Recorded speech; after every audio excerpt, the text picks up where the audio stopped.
تو دنیا میں رہنے کے سامانوں میں لگا ہے اور دنیا تجھے اپنے سے نکالنے میں لگی ہوئی ہے۔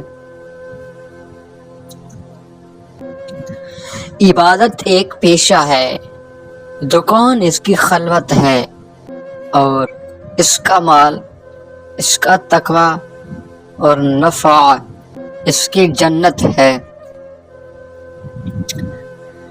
ہرگز کوئی بھی بندہ موت کی تمنا نہ کرے گا سوائے اس کے جس کو اپنے عمل پر شوق ہوگا۔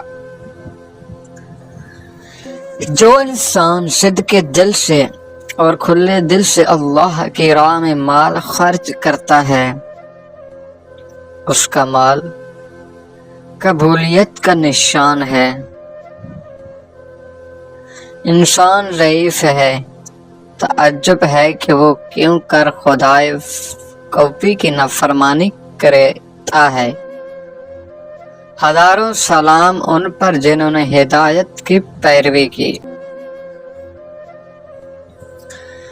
جو قوم بدکاری میں مبتلا ہوتی ہے، اللہ اس پر مصائب نازل کرتا ہے اور عذاب نازل کرتا ہے۔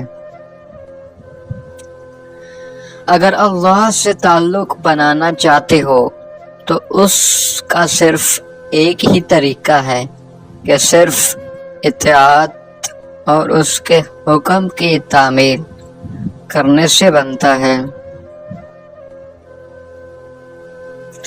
اے لوگو، غرور و تکبر اور اترانے سے گریز کرو۔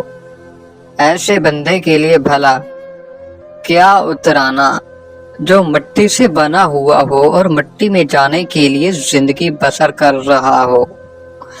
مولی کے پانی میں نمک ملا کر ہاتھ پاؤں پر مساج کریں، 100 سال تک ہاتھ اور پاؤں کا رنگ سفید رہے گا۔